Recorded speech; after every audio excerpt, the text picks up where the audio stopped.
if we draw two plates, this is what a parallel plate capacitor is. Essentially, you have two plates. One contains positive charges, and one contains negative charges.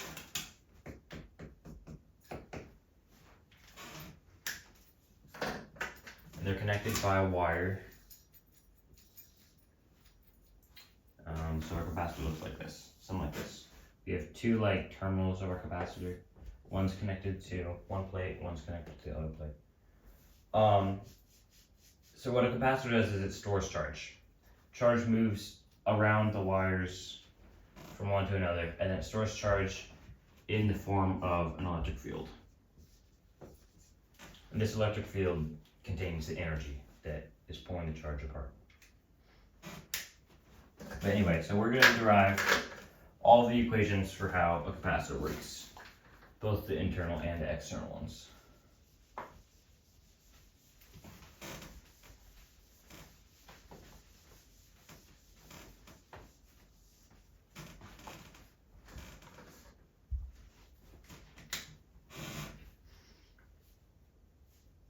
So we can draw a cross section. This is what our parallel plate capacitor looks like. We have two plates, and one is charged with negative Q over 2, and one's positive Q over 2. So that means that the difference between them is Q.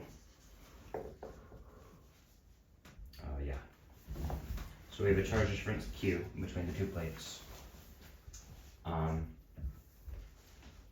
So that means for the positively charged one, we have arrows that look like this. And for the negatively charged one, we have arrows that look like this.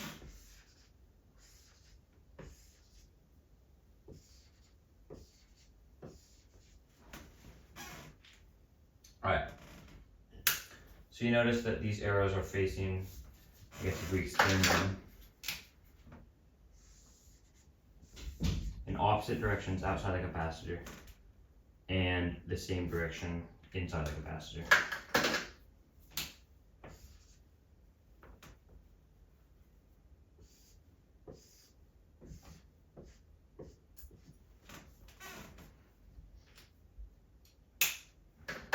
Raja, are there any is there any electric field outside the capacitor?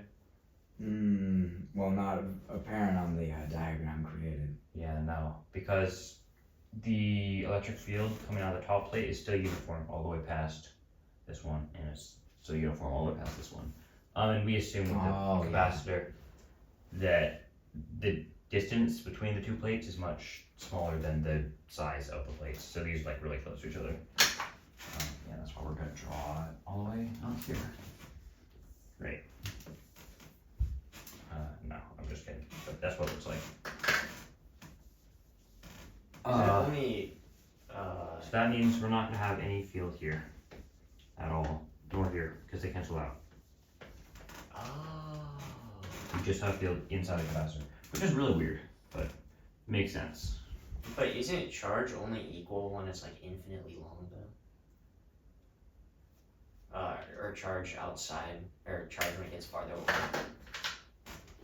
Or is that negligible because they're so close together? Huh? I'm confused what you're asking. The electric field going away from a plate is equal even like going super far away from it, right? Well, they have uniform fields, like no matter how far you go, right? Is that no matter how long the plate is though? We're assuming that the plate is like infinitely long, yeah. Okay. But Yeah. like the capacitor, they're not infinitely long is what I'm saying. Right, but they have a really small relative like distance in between. But yeah, they're so close to each other that it's negligible, Yeah, right? exactly. Okay, yeah. Yeah, that's why. Right. All that matters is the comparison between the size of the plates and the distance in between the plates, not the actual size. I found a pop socket. Great.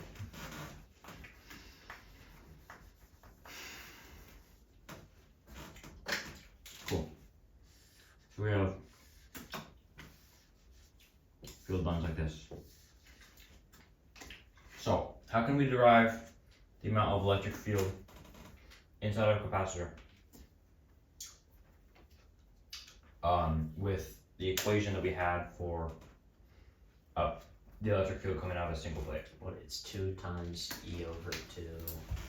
Oh, so it's just So the electric field of a single plate is what, Q over 2 times epsilon naught. yeah.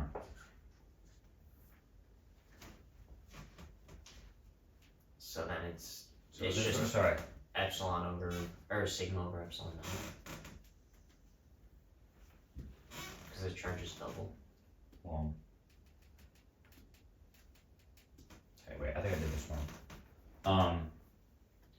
We're gonna have a positive charge Q here and a negative charge Q here. I don't think it's over 2, but it's really weird because the difference of charge in between the two plates is 2Q, but we kind of ignore that in this derivation for some reason. It doesn't actually end up mattering; it cancels out. But it's weird because this one's positive Q, this one's negative Q, and we just call that charge Q. But anyway, so this Q or A. Yeah, so we add these together. The electric field coming from the top plate is sigma over 2 epsilon naught, and the electric field coming from the bottom plate is sigma over 2 epsilon naught. So we add those together, and we just get sigma over epsilon naught. Yeah.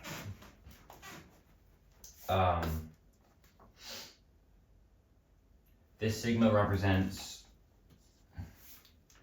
This is just Q or A, because they have the same Q. This one's negative, but because it's facing the opposite direction, they end up pointing the same direction. We don't have to worry about it. Cool. So electric field of a capacitor is equal to sigma over epsilon naught. Great. So electric field of a capacitor is a useless value. It's just for the internal workings when we're inspecting it like this. But we're actually going to start deriving values that have meaning outside of the scope of this little 2 parallel plate diagram. And some of those are voltage and potential energy. So for voltage, we know that voltage equals QE. So the voltage of the capacitor is just going to be equal to Q times sigma times epsilon naught. I think we want to get rid of the sigma now. This is just going to be Q squared over A, because we had 1 Q, and now we have 2 Qs. 1 Q from this, 1 Q from here. So this is the voltage, voltage equals Q squared over A times epsilon naught. Okay. Additionally, inside of a capacitor, sometimes you have a different material. And this material has some dielectric constant K. So the material you put inside a capacitor will affect the amount of electric field and voltage and other properties that the capacitor carries. So we typically just stick that. Someone have like ceramic or something inside of it? I don't know, probably. So we just stick that here. Maybe it's a shell of them are made out of ceramic or something. Dielectric constant times epsilon naught is just equal to specific permittivity. Remember? So it's the same thing. Okay.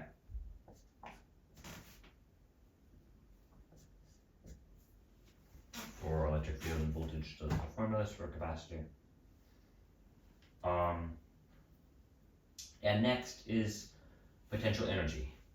So, Sebe, do you know how we could determine the amount of potential energy in the capacitor? Is there a formula we could use? Times Q. Let's draw our table of values again real quick. We have force, Yes. electric field. It's zero the electric field times Q. Delta U. V over dx. No, That's one delta V. E over dx. What? Whoa, delta. Whoa. Oh, the integration of E over dx. To get to. Okay, sure. No, we're trying to get to potential energy right now. Oh, so you integrate it over charge. Yeah. Integrate voltage Voltage. over Yeah, charge. too much mechanics, huh? Too much mechanics. Okay, so we know that U is equal to typically QV, Yeah, that's what I was saying. Times Q. but you actually can't do that with a capacitor. And the reason why is because when you're changing the charge here, you're changing the voltage of the capacitor. The voltage matters based on the charge. Oh yeah. Wait. Voltage, I wrote the wrong formula for voltage here. To change from E to V, voltage is equal to, negative EX. My bad. So we call this distance D.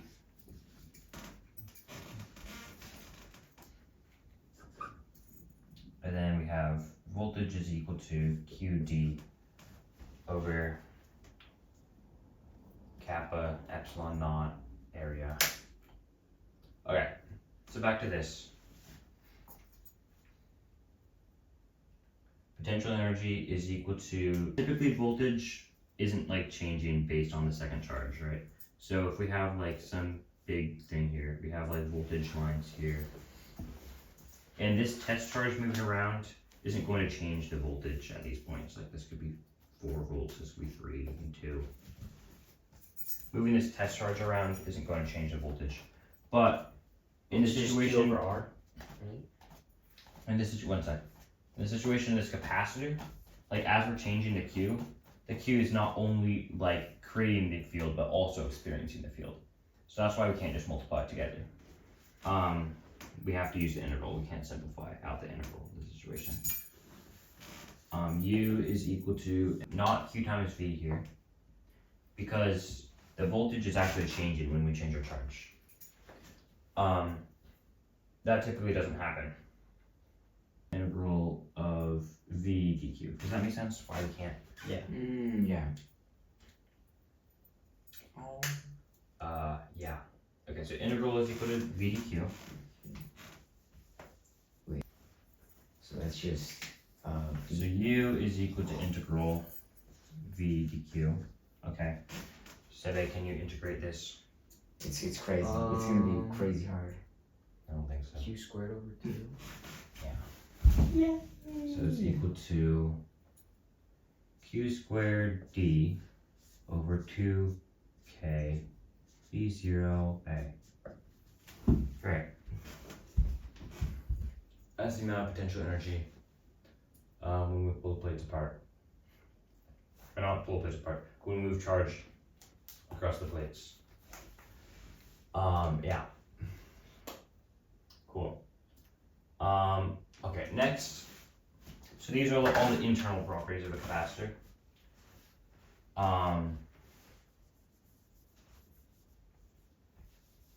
We don't need the capacitor anymore. So a capacitor has a property of capacitance. So capacitance, which is a C, I know it's the same as coulombs, so convenient. To the amount of change in charge per voltage.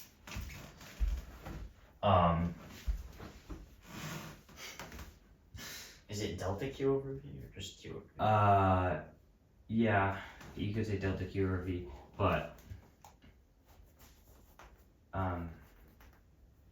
it's a constant value. So it doesn't really matter. Even like V going to 0 and Q goes to 0. So you can use either delta Q, delta V, or just Q over V. Capacitance equals charge over voltage. So let's say if you double the charge, if you like double the voltage, you apply some, we'll get to this in a second. You apply some 5 volts to your capacitor. it will have a certain amount of charge, and then you apply 10 volts, it will have twice that amount of charge stored in it.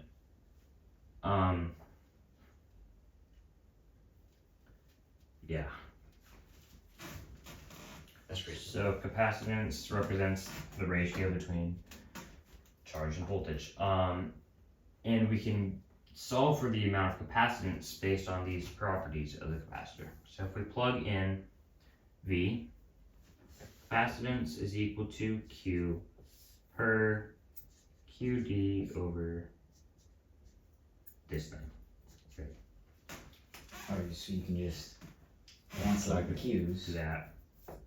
And then it's just. So the capacitance of a parallel plate capacitor is equal to kappa epsilon 0 area over distance. Wow, yeah. That's pretty easy. Yeah. Well, what does capacitance mean? It's the amount of It's amount of charge per volts. Yeah. That's assuming those like metal plates are like superconductors, though, right? No.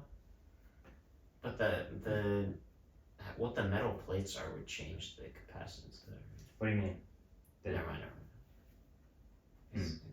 Okay, right. So I mean, a capacitor isn't perfect. As Yeah. you start to fill up, it's going to start to have weird properties. But like, before you fill it up all the way, it's gonna be like, it's gonna act like Oh, this. Yeah. So here, it's the amount of It's amount of charge per volts. Yeah. That's assuming those like metal plates are like superconductors, though, right? No. But the what the metal plates are would change the capacitance, though. What do you mean? Never mind. Okay, right. So I mean, a capacitor isn't perfect. As you Yeah. start to fill it up, it's going to start to have weird properties. But like, before you fill it up all the way, it's gonna be like, it's gonna act like Oh, this. Yeah. Okay, cool. It's kind of crazy that like 6'3", like Abraham Lincoln was freakishly tall, or like he was like a mutant to everyone really. Oh.